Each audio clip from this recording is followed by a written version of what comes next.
মৰমৰ ছাত্ৰ ছাত্ৰীসকল, দ্বিঘাত সমীকৰণ এটা সমাধান কৰিবলৈ কাৰণে আমাৰ বাবে তিনিটা পদ্ধতি আমাৰ কিতাপত দিয়া আছে। প্ৰথমটো পদ্ধতি হ'ল উৎপাদকীকৰণ পদ্ধতি, অৰ্থাৎ উৎপাদক বিশ্লেষণৰ সহায়ত আমি কেনেকৈ দ্বিঘাত সমীকৰণ সমাধান কৰিব পাৰোঁ।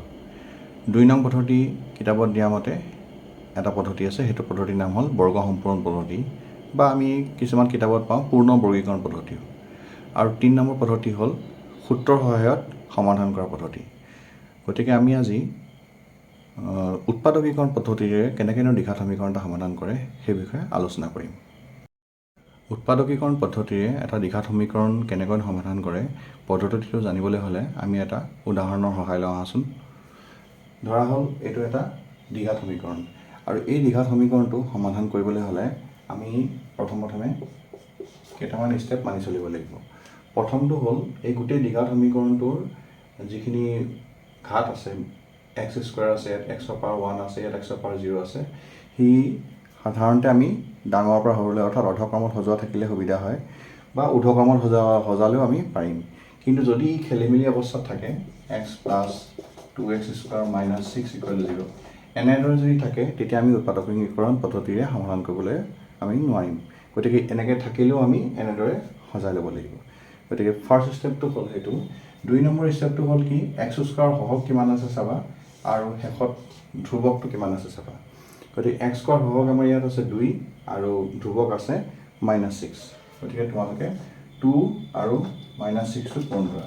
2 মানে ইয়াত হ'ল +2, 2 মানে হ'ল +2, গতিকে এইটো +2 বুলি লিখিছোঁ, আৰু -6 পূৰণ কৰা। প্লাছ আৰু মাইনাছ পূৰণ কৰিলে -2 × 4 = 12।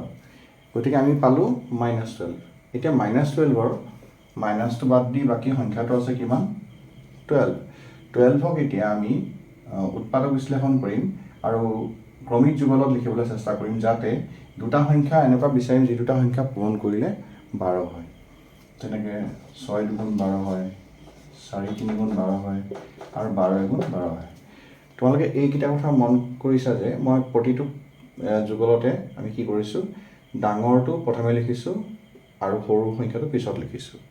ইয়াৰ কাৰণ এটা আছে, কাৰণ যদি বিয়োগ কৰোঁ 6 - 2 আমি কি পাম, 4। 2 - 6 কৰিলে আমি -4 পাম, কিন্তু আমাৰ সেইটো উৎপাদকীকৰণ কৰোঁতে আমাৰ অলপ অসুবিধা হ'ব। সেইকাৰণে সদায় ডাঙৰটো আগত লিখিব লাগে, সৰুটো পিছত লিখিব লাগে। 4 - 3 কৰিলে আমি কি পাম, 1। 12 - 1 কৰিলে আমি কি পাম, 11। এতিয়া মাইনাছ কিয় কৰিলোঁ, প্লাছ কিয় নকৰিলোঁ, 6 + 2 কৰিলোঁ কিয় নকৰিলোঁ, 4 + 3 কিয় নকৰিলোঁ, 12 + 1 কিয় নকৰিলোঁ? ইয়াৰ কাৰণটো হ'ল 12ৰ আগত কি চিহ্ন আছে তোমালোকে মন কৰা, মাইনাছ। গতিকে +2 আৰু -6 পূৰণ কৰোঁতে আমি -12 পাইছিলোঁ, আৰু -12 পোৱাৰ কাৰণে আমি মাইনাছ কৰিব লাগিব, কাৰণ উৎপাদকীকৰণ পদ্ধতিত আমি মাইনাছ কৰিবই লাগিব, কাৰণ 12ৰ আগত মাইনাছ চিন আছে। যদি ইয়াত প্লাছ চিন থাকিলেহেঁতেন বা প্লাছ পালোহেঁতেন, তেতিয়া আমি কিন্তু প্লাছ কৰিহে এক্সৰ সহগ পাব লাগিব। এতিয়া চোৱাচোন, এক্সৰ সহগ কি আছে ইয়াত, এক্সৰ সহগ আছে 1, আৰু এই 1টো আমি কেনেকৈ পাইছোঁ, 4 - 3 কৰি। গতিকে আমি ইয়াত কি কৰিম, এতিয়া 2x স্কুৱাৰ প্লাছ এই 1টোৰ ঠাইত আমি লিখিম 4 - 3 × x - 6 = 0। গতিকে ইয়াক সৰল কৰিলে তোমালোকে পাবা 2x square plus 4x - 3x - 6 = 0। প্ৰায়বোৰ কিতাপতে তোমালোকে মন কৰিবা এইটো ষ্টেপৰ পিছত এইটো ষ্টেপ দিয়া থাকে, কিন্তু 4x - 3x লিখিব লাগে, লিখি যে 1 পায়, কিছুমানে সেইকাৰণে এইটো কনফিউজ হৈ যায় কেনেকৈ পায়। গতিকে সেইটোৰ আচল ৰুলটো ইয়াত সোমাই আছে, এই কাৰণটো 4 - 3। আৰু 4 - 3 কিয় কৰিলোঁ, এইখিনি কথাত ইতিমধ্যে তোমালোকক মই বুজাইছোঁ। তাৰপিছত প্ৰথম দুটা পদৰ পৰা 2x কমন লোৱা, x + 2 হ'ব, আৰু শেষৰ দুটা পদৰ পৰা -3 কমন লোৱা, x + 2 হ'ব। অৰ্থাৎ আমি সৰল কৰিলে x + 2 × 2x - 3 পাম, আৰু এই সমীকৰণটো সমাধান কৰিলে আমি x = -2 আৰু 3/2 পাম। এইটোৱে হ'ল আমাৰ উত্তৰ। গতিকে তোমালোকে গম পালানে, উৎপাদকীকৰণ পদ্ধতিৰে আমি দ্বিঘাত সমীকৰণ এটা সমাধান কৰাৰ প্ৰচেছটো হ'ল এইটো। আৰু আটাইতকৈ গুৰুত্বপূৰ্ণ ষ্টেপটো হ'ল এই লাইনটো। এই লাইনটো যদি তোমালোকে শুদ্ধ কৰিব পাৰা, তেতিয়াহ'লে আমাৰ কেতিয়াও উৎপাদকীকৰণ ভুল নহয়। আহাচোন আমি উৎপাদকীকৰণ পদ্ধতিৰে অন্য এটা উদাহৰণ আমি লওঁ, যাৰ দ্বাৰা আমি উৎপাদকীকৰণ পদ্ধতিৰে কেনেকৈ দ্বিঘাত সমীকৰণ এটা সমাধান কৰে সেইটো বুজিবলৈ চেষ্টা কৰোঁ। ইয়াত চোৱা, এইটোত প্ৰথম ষ্টেপটো হ'ল আমাৰ x² x⁻1 আৰু x⁻0, অৰ্থাৎ চলকবিলাকৰ যিবোৰ সূচক আছে ঊৰ্ধ্বক্ৰমত সজোৱা আছে, ঊৰ্ধ্বক্ৰম বা অৰ্ধক্ৰমত সজোৱা থাকিব লাগে। এইটো সজোৱাই আছে ইতিমধ্যে। এতিয়া এক্স স্কোৱাৰ সহগ আছে √2 আৰু ধ্ৰুৱক আছে 5√2।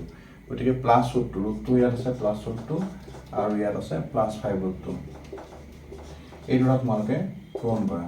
প্লাছ আৰু প্লাছ পূৰণ কৰিলে আমি কি পাম? প্লাছ পাম। √2 × √2 2 হয়, 2 × 5 10 হয়। গতিকে আমি এক্স স্কোৱাৰ সহগ আৰু ধ্ৰুৱক সংখ্যাটো পূৰণ কৰি আমি কি পাইছোঁ? প্লাছ 10 পাইছোঁ। এতিয়া প্লাছ 10ৰ প্লাছটোৰ বাহিৰে সংখ্যাটো হৈছে 10। 10ৰ উৎপাদকত যদি প্ৰকাশ কৰোঁ 5 × 10 হয় আৰু 5 × 2 10 হয় আৰু 10 × 1 10 হয়। গতিকে এই দুটাই আছে ইয়াৰ উৎপাদক। 10ৰ আগত যিহেতু চিহ্নটো ইয়াত যোগ চিন আছে, অৰ্থাৎ প্লাছ চাইনটো আছে, গতিকে 5 + 2 কৰা 7 আৰু 10 + 1 কৰা 11। যদি ইয়াত মাইনাছ থাকিলেহেঁতেন তেতিয়াহ'লে 5ৰ পৰা 2 মাইনাছ কৰিব লাগিব, 10ৰ পৰা 1 মাইনাছ কৰিব লাগিব। যিহেতু এতিয়া আমি ইয়াত 7 আৰু 11 পাইছোঁ, কিয় যোগ কৰিলোঁ? কাৰণ 10ৰ আগত প্লাছ চাইন আছে। এতিয়া এক্সৰ সহগটো চোৱা তোমালোকে কি লিখা আছে। এক্সৰ সহগ 7 আছে। গতিকে এই 7টো আমি কেনেকৈ পালোঁ? 5 + 2 কৰিলে আমি 7 পাম। গতিকে ইয়াত কি কৰিম এতিয়া? √2 x² প্লাছ 7ৰ ঠাইত আমি লিখিম 5 + 2x প্লাছ 5√2 = 0। তাৰপিছত তোমালোকে সৰল কৰি যোৱা। এইটো 5x প্লাছ 2x প্লাছ 5√2 = 0। প্ৰথম দুটা পদত x2 কমন গৈছে, গতিকে x কমন লোৱা।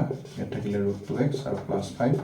আৰু পিছৰ দুটা পদত দেখাত কোনো কমন নাই নিচিনা লাগিছে, কিন্তু 2 মানে হ'ল আমি জানো √2 × √2। গতিকে ইয়াত দুটা √2 আছে।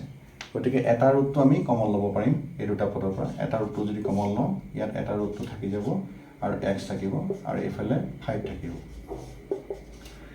গতিকে এইটো এটা পদ হ'ল, এইটো এটা পদ হ'ল, দুইটা পদ হ'ল √2 + x, √2x + 5, √2x + 5 এইটো কমন গৈছে। গতিকে তোমালোকে √2x + 5টো কমন লোৱা আৰু ইয়াত থাকিলে x আৰু ইয়াত থাকিলে প্লাছ √2 = 0। গতিকে আমি যদি সমাধান কৰোঁ, ইয়াৰ পৰা এইটো উৎপাদকো শূন্য হ'ব, এইটো উৎপাদকো শূন্য হ'ব, অৰ্থাৎ আমি x ৰ মান পাম -5/√2 আৰু -√2। গতিকে দ্বিঘাত সমীকৰণ এটা উৎপাদকীকৰণ পদ্ধতিৰে এইটো পদ্ধতিৰে আমি সমাধান কৰিব লাগে। গতিকে মই পদ্ধতিটো আকৌ এবাৰ কৈ দিছোঁ। পদ্ধতিটোত কি কৰিব লাগে? প্ৰথম ষ্টেপটোতো হ'ল এক্সৰ সূচকখিনি আমি ডাঙৰৰ পৰা সৰুলৈ সজাই ল'ব লাগে বা সৰুৰ পৰা ডাঙৰলৈ সজাই ল'ব লাগে। তাৰপিছত এক্স স্কোৱাৰ সহগ আৰু ধ্ৰুৱকটো চিহ্নৰে সৈতে পূৰণ কৰিব লাগে। চিহ্নটো লৈ পূৰণ কৰিব লাগে।